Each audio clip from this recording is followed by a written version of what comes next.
अब अंतिम पद्यांश लीजिए बच्चों। पद्यांश नंबर 4।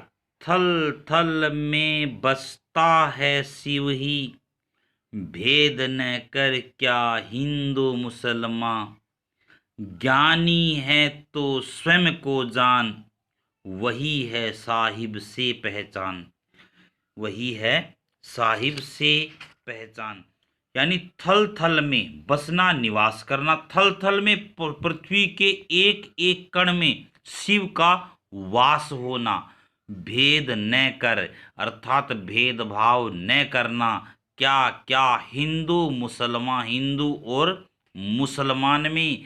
ज्ञानी है, ज्ञान है, तो स्वयं को जान, तो स्वयं को, स्वयं की पहचान। ये आपको अर्थ करवा रहा हूं बेटा। वही है साहिब, वही है परमात्मा। साहिब यहाँ परमात्मा को कहा है, पहचान उसकी पहचान। अब देखिए कवयित्री कहती है थल थल में बसता है शिव ही, कि पृथ्वी के एक एक कण में शिव विद्यमान है, शिव बसा हुआ है। भेद न कर क्या हिंदू मुसलमान। इसलिए हमें इस संसार में हिंदू और मुसलमानों में भेदभाव नहीं करना चाहिए। ये एक धार्मिक लड़ाई है, हमें यह लड़ाई नहीं लड़नी चाहिए, हमें भेदभाव नहीं करना चाहिए। ज्ञानी है तो स्वयं को जान। कवियत्री फिर कहती है यदि तू ज्ञानवान है ना, तो सबसे पहले अपनी पहचान कर ली कि तू क्या है। वही है साहिब से पहचान। जब तू अपने आप को जान लेगा, अपने आप का आत्मलोचन कर लेगा, अपने विषय में अध्ययन कर लेगा, तो तुझे अपने आप ही पता चल जाए। वही है साहिब से पहचान, अर्थात परमात्मा से मिलने का तुझे मार्ग दिखाई दे जाएगा। तो यहाँ पर कहने का भाव ये है कि परमात्मा एक एक कण में विद्यमान है, हम उसे कहीं कहीं तलाशते रहते हैं। ज्ञानी व्यक्ति केवल आत्मलोचन के द्वारा अपनी चेतना को व्यापक कर देता है, और उसे, यानी ऐसा करने से उसके अंदर समानता की भावना उत्पन्न हो जाती है।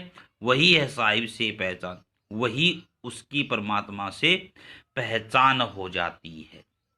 प्यारे बच्चों, थल थल देखो दो शब्द हैं, दोनों के समान अर्थ हैं, इसलिए यहाँ पर पुनरुक्ति प्रकाश अलंकार है।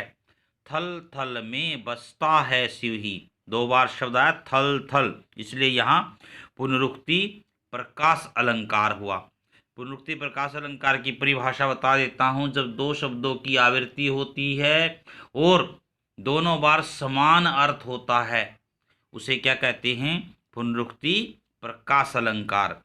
जैसे दिन का मुसाफिर पैरों में अपनी चंचलता भरता है, दिन जल्दी जल्दी ढलता है। ये पुनरुक्ति। अब देखो बेटा, भाषा सरल है, सहज है, स्वाभाविक है। तो मुझे उम्मीद है कि आपको ये चारों पद्यांश अच्छी तरह समझ में आ गए होंगे। फिर भी यदि किसी को भी किसी प्रकार का कोई संदेह है, कोई शक है, तो कमेंट बॉक्स में कमेंट कर देना।